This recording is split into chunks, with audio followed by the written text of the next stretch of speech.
Hello, my name is Heather Grant, and I'm the media liaison for the Alberta Teachers Association. Thanks for joining us this morning.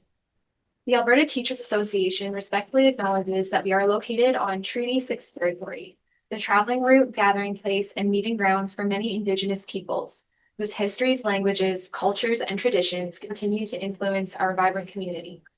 We are grateful to the traditional knowledge keepers and elders who are still with us today and those who have gone before us. We recognize the land as an act of reconciliation and gratitude to those whose territory we reside on or are visiting. Jason Schilling, president of the Alberta Teachers Association, will provide a statement on the first day of the teachers' strike. Once he concludes his statement, he'll answer your questions, starting with those who have joined us here today in person. If you're online and have a question for President Schilling, please use the raise hand function found at the bottom of your screen under the React tab. And then we'll also call on you in the order your hands are raised. Please go ahead and state your name and outlet before asking a question. Everyone will have the opportunity to ask a question and a follow-up question, and we'll take any additional questions if you have them following. For assistance following this availability, please reach out to myself.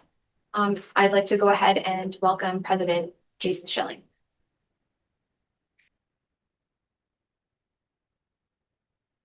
Thank you, Heather, and thank you everybody for being here this morning.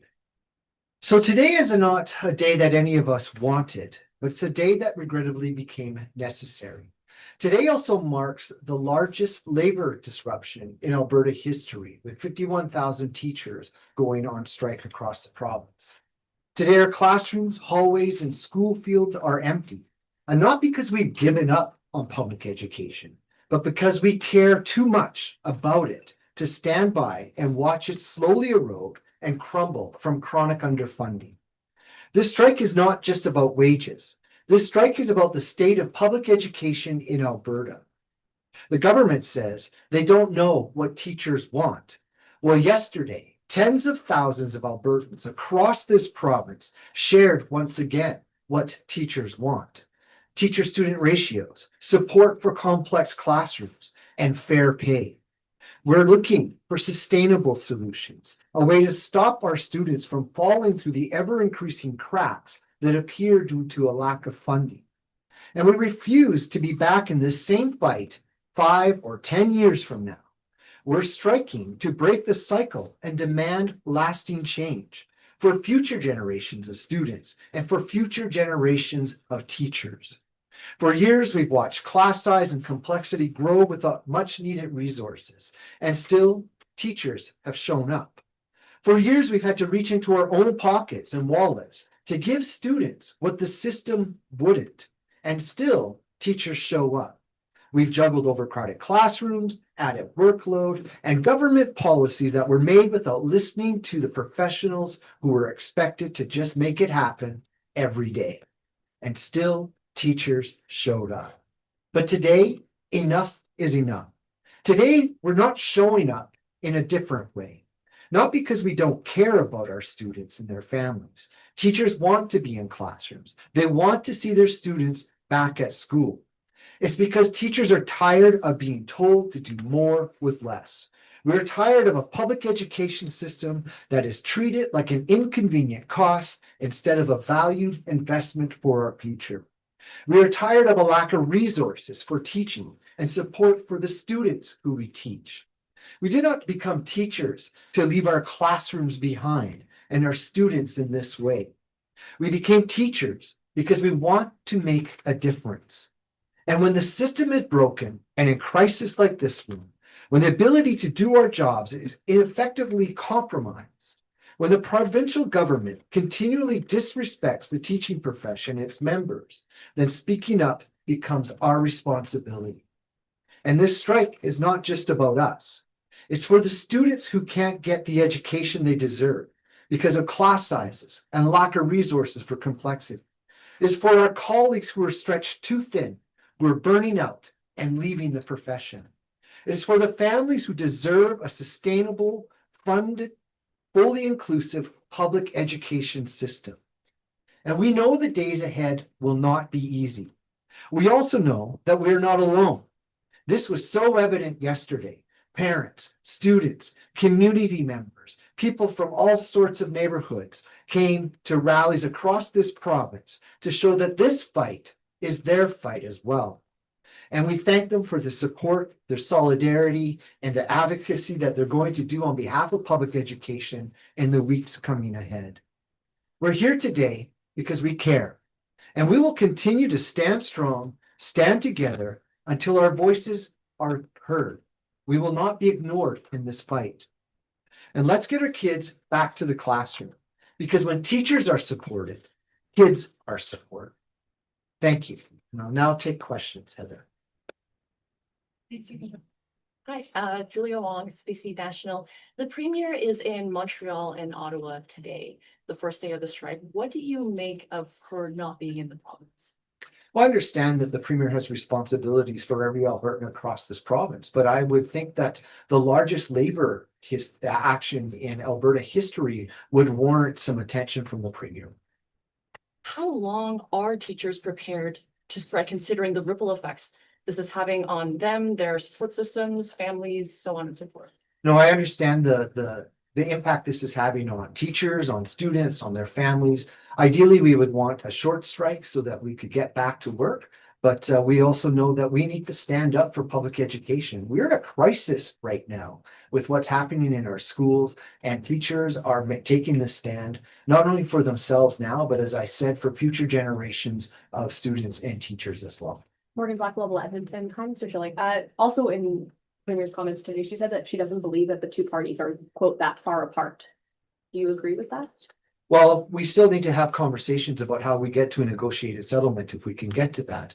But we need to make sure that we're having conversations that are going to give concrete changes to the way that schools are operating right now. Those are things that will be negotiated and talked about. And we've been talking about those things, but we're also going to push government, not just now, but in our advocacy work that happens after the strike, to make sure that we're no longer the least funded school jurisdiction in all of Canada. This lack of funding is one of the key factors that has led to this crisis in education. You cannot keep underfunding the system year after year after year and think that people are going to be okay with it after a while.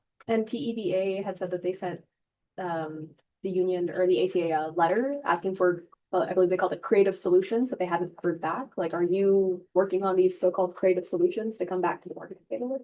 Yeah, I'm a little bit perplexed by this response, as we received a letter from the bargaining association on the other side on Thursday. We met with them on Friday. We're in exploratory talks about solutions that we can find. This is not uncommon in the bargaining process to have conversations like this when you are in such a contentious situation. And those talks started last week. Sean Amato with City News. I'll just ask you the question I think every parent wants to know, which is how long is this going to last?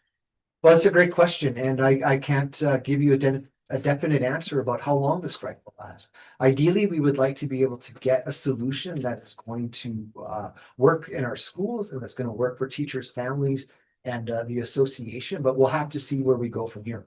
I know some parents support you. You know some parents support you, but some don't. Some are saying, you know, this is a greedy union doing a thing that's hurting kids, that's hurting families in Alberta. So what do you say to parents who don't support you, or at the very least don't support you, your teachers not showing up today? No, and I understand that, and I respect completely that not everybody is going to agree with the position of the association or the fact that teachers are on strike. I would just point to the fact that 95% of teachers voted for strike action in the spring.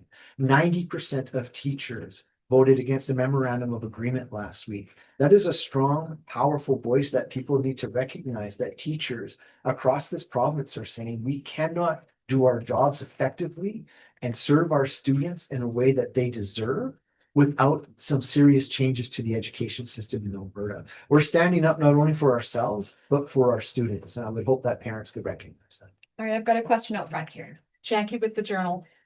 When will you sit down at the table next with the province, and how far off the mark is 12% over 4 years? Well, we'll sit down once these exploratory talks have finished, and then we can get to bargaining from issues from that. When we look at our initial proposal that was put forward and approved by teachers about a year or so ago, the last time you saw teachers ahead of any kind of inflation in terms of their purchasing power was 2010. So we have a number that was in our initial proposal and they have a number as well. And we'll just have to find through negotiations, a spot that, will work for everybody. When is the next exploratory talk? We'll continue those talks this week. Today? As I don't know exactly of what's going on today. It's been a busy morning so far, but those talks will continue. We understand the serious nature of this. And we're not dragging our feet, as I sometimes will hear or see within commentary from others within the social media world. We understand the serious nature of this, but we're also going to stand up for our members and stand up for our students. So we'll have the talks and we'll move forward with that. Connor Hawk, CTV News. I was just wondering what's going on with other school staff like EAs, bus drivers, school administrators. They are still at work today, right? School administrators are part of the Alberta Teachers Association, so they are our members and they would be on strike today.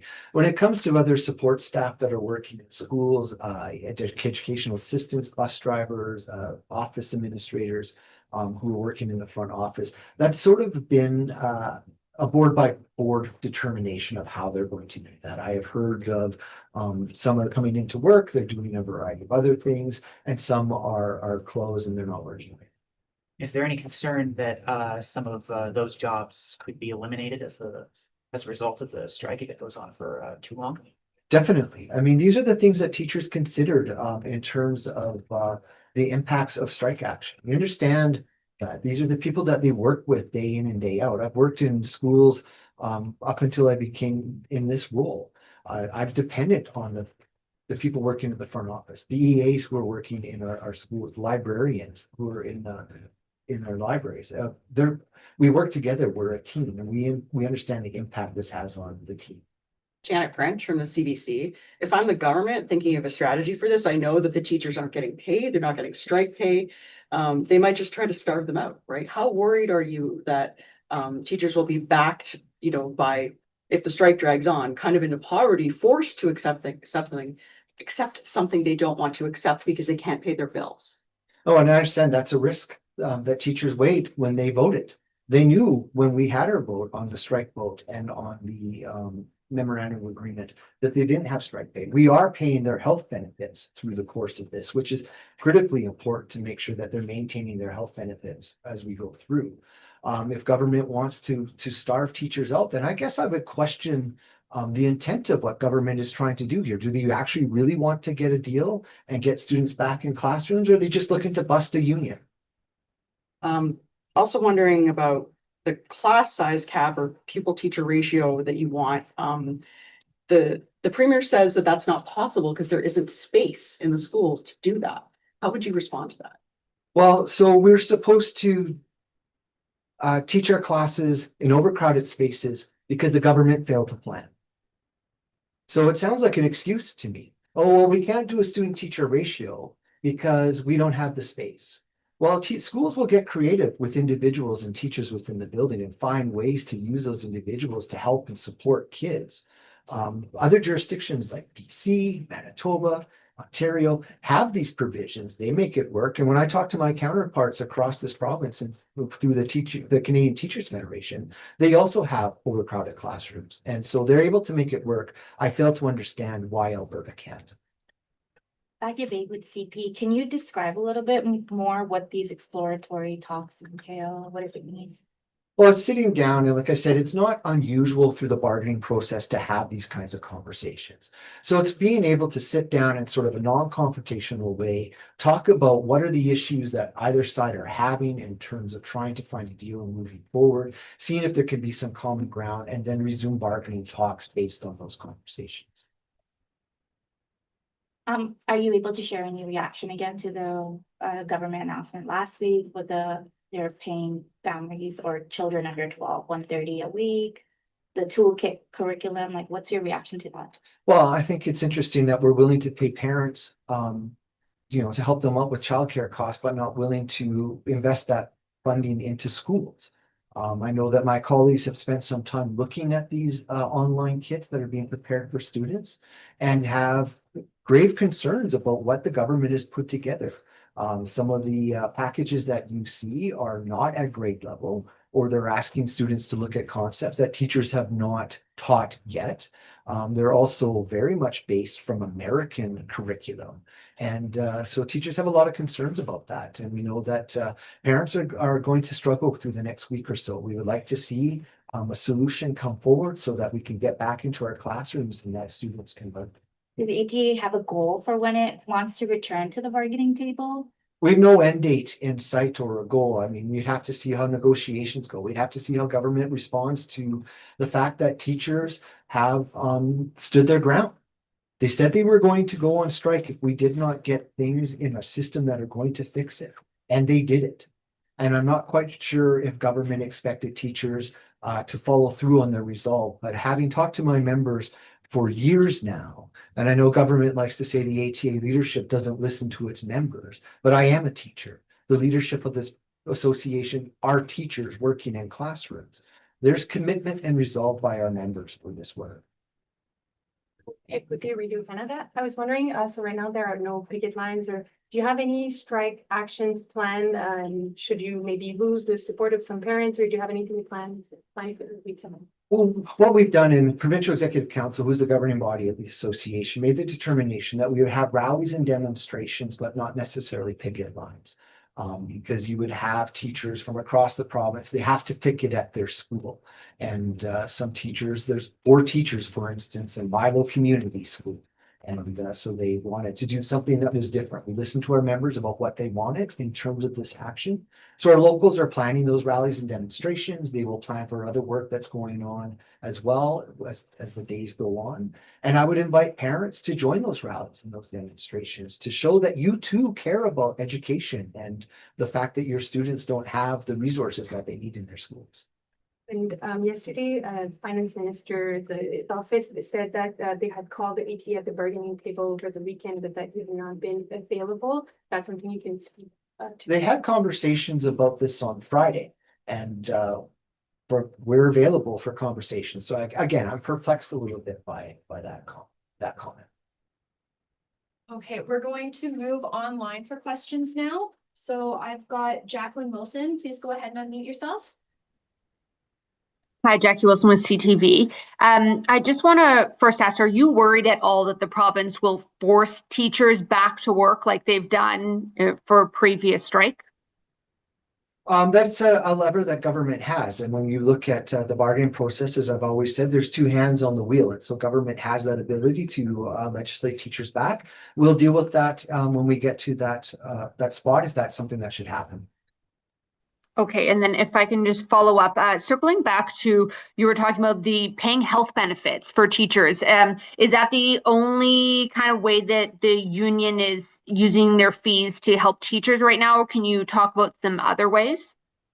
Well, the primary one is that we'll be paying for health benefits for teachers across the province, but locals are also setting up strike offices across the province and working in a variety of different ways to provide support at that local level. As an association, we have a provincial association, but we also have locals that work within their communities and can understand better sometimes than the provincial, just what the needs are within those communities. So locals are setting up ways to support teachers as well. Thank you. Thank you. Thanks for your question. We're going to go ahead to Graham Thompson. Please unmute yourself. Yeah, thanks. I have a question regarding the government is negotiating in public in many ways. It's more so than I've seen any time in the past. How is that affecting your negotiations with the province when it's been so partisan in its stance publicly? That's a really great observation, Graham. I appreciate that you noted that, because throughout this whole process, I've talked to many reporters who ask specific questions about bargaining. And I'll say bargaining should happen at the table, not in the eye of the media. But we have seen a lot of that. And what I've seen come from it is a lot of misinformation, a lot of untruths about the bargaining process, about what teachers want, about what teachers are looking for. We very much have tried to stay within the lines of not bargaining in the media, because we understand that we don't want to create expectations or rumors without there, because that serves no purpose for anybody. And just to follow up, you mentioned the support workers, of course, they were on strike, had their own strike, that did not shut down the schools. Are you letting the support workers cross the picket lines and go to work? Or are you asking them to also join in the strike in a sense, not go on strike, but obey the picket lines?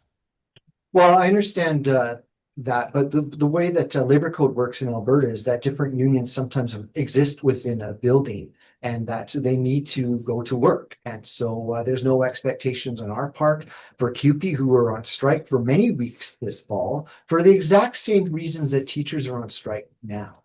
And we have no expectations for those members to incur any further hardship. They have a legal responsibility to their employer, and we understand and we respect that. And I'm in constant communication with the leadership within QP so that there are no misunderstandings about things as we move forward. Thank you for your question. Zoe Mason, could you please unmute yourself and state your outlet before you go ahead? Hi, Zoe Mason, Medicine Hat News. The government of Alberta is offering families the option of enrolling their children in home education programs. And if the family chooses this option, families are eligible for up to $450 per child in education grants. However, students who take this option are not guaranteed to return to the same school they attended prior to making the change to home education. What are your thoughts on this measure? Well, it makes me question the seriousness of this process and negotiations. If we're willing to do what government has indicated there and saying you cannot maybe go back to the school that you left, is this a way to further undermine and erode public education in the province? We know that this government believes in choice in education. They fund private education the most out of any jurisdiction in Canada. 70% of our private schools are funded with public dollars. They can limit the students who come to their schools. Private schools can set class size caps. Private schools can charge fees and spend up to tens of $1,000s more per student per year than a public school can. And government is giving them an increase. For instance, in budget 2025, public education saw a 4.5% increase. Private education saw a 13.5% increase, and we'll see a 30% plus increase by the end of the fiscal year of 2027. So this is a government that says they value the choice in education, but they sure seem to value one aspect of it a little bit more than the other. And just circling back to one of your earlier responses about the online toolkits and the resources being made available to parents, you referred to some concerns that teachers have with that content, including you referred to American content in those toolkits. Can you expand on that at all? Some of the toolkits that you look in there, the resources or the activities that they're planning for kids to do come from American-based curriculum. They're not based on Alberta curriculum. They're easy to download, they're worksheets. Having taught for many years, worksheets are not the end all be all of what we would want students to be doing in our schools. You teach with students, you interact with them, you get them to think beyond the worksheet. And so these seem like they were hastily crafted in order to provide support for parents. And I understand that parents will be worried about their students learning through the course of the next year, but we need to be mindful that we're keeping the resources that are being developed in the American or the Alberta curriculum context. Do you have examples? I do have some examples. I just can't pull them off the top of my head for you right now. Okay, I've got Catherine Grakowski next. Please go ahead and unmute yourself. Yeah, thanks for taking my question, Catherine Grakowski, All Alberta. You touched on this, that there's no picket lines as such, but I'm wondering, is there anything that the ATA would consider? Sorry, you cut out, Kath. I think I'm unmuted now. Can you hear me? Yeah, I can hear you. Go ahead, please. Okay, yeah, sorry about that. Catherine Grakowski, All Alberta. So you mentioned there's no picket lines as such. But I'm wondering, is there anything that the ATA considers scabbing or the equivalent to crossing the picket line that you would ask parents who want to support you not to do? Well, I'm part of what if you say we're not picketing necessarily at our schools, but those are still picket lines. And so we would go through, case by case if we came across anything that would seem like it was scab behavior and address that as it came up. I would just have parents reach out to locals within their areas, the ATA locals, to see just what they have planned. If they have a strike center in their area, if there's a rally or a demonstration, pay attention to social media and show up. But I'd also encourage parents as well to contact their MLAs, call them, write them letters, make appointments to go see them.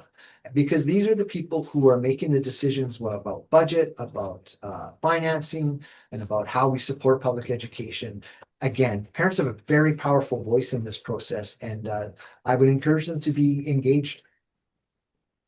And with how this process has gone so far, how confident are you in coming to an agreement that is satisfactory to your members?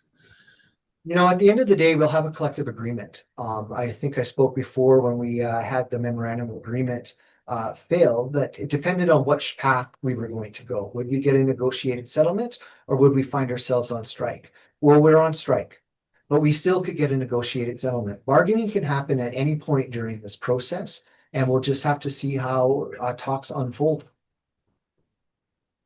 Thank you for your question. Hal Roberts, please go ahead and unmute yourself. Great. Hi there. Can you hear me okay? Yep, go ahead. Wonderful. Hi, Jason. Yeah, it's Hal Roberts with the News Forum.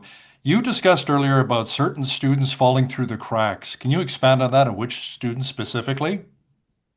There's students in every grade and every school across this province. You just have to talk to teachers, and they have stories about students whose needs they can't meet, about students who might come into school that have English as additional language. And we don't have one-on-one support for those students, or we don't have the programming for those students to make sure that they can thrive at school.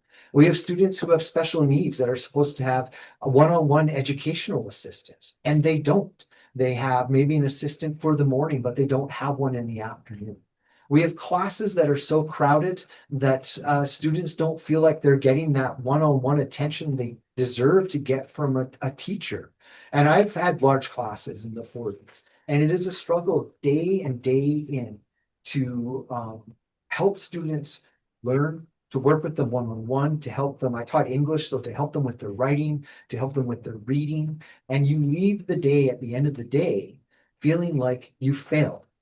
That moral distress of that failure on teachers is causing them to burn out and leave, because we know that students are not getting their needs met. We do not have the funding to do that. And this is a mess that has been created by the government, and it's imperative on them to fix it.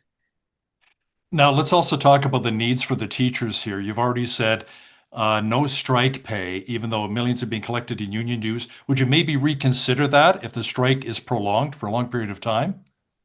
Well, this is something that Provincial Executive Council would analyze and look at moving forward. And that's a decision that was made by council in the spring. We've been honest with our members the entire time leading up through the last couple of years as we got into bargaining, that this could be a potential scenario and that they needed to prepare. And our members understood that.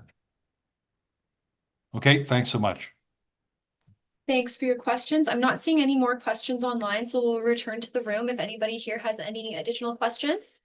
I just have one, and there's a lot of discussion about the money being siphoned or redirected to private schools. It's like about $450 million this year, ballpark. But realistically, if you injected that money into the public system, how much of a difference would that make? $60 billion budget. Yeah, $460 million would make a difference, right? It's not going to fix the hole that we're in, but it would make a difference. It's a positive step forward. And the association, our policy is not against private schools. Private schools can exist for the sake of association policy. It's the fact that public dollars are going to private schools. And that is where our members have taken an exception. Sorry, I just have one last question. Yeah, you bet. During the pandemic, a lot of parents became used to remote learning. Well, not ideal, they at least became used to it. Do you worry that because parents now have that experience in the past, does that lower the ATA bargaining power? I don't think so. When I talk to parents throughout the pandemic and when they were at home with their children who were trying to learn remotely online, they understood the difficulty of it, right? They appreciated the fact that, you have teachers who are trying to teach kindergarten through Zoom. So imagine trying to teach, 6 and 7-year-olds through Zoom, and parents understood the complexity of what is there. So I think parents understand what's happening within our schools. They understand why teachers are making this stand, and I think they appreciate just the work that teachers are doing. Do you have any additional questions here in the room? Okay, I'm not seeing any questions here. I'm not seeing any questions online. I'll just give you a few moments to gather your thoughts. And if we don't receive any more questions, then we will wrap it up. Travis McEwen, CBC. Jason, were you teaching in 2002 when the strike was happening? Yes, I was. I was on the strike committee for my district. I was 6 years into my career at that time. How do you see this situation comparing to that one? Well, they're very different in terms of the context of where we are, but ironically, we were on strike for some of the very same reasons we are on strike today. Wages and classroom conditions. And I remember when we were out for 13 days, we were ordered back through legislation, which the association took that order to court and then won. But teachers went back to work, right? And because they recognized the impact that was going on. But through that, you got the Alberta Commission on Learning.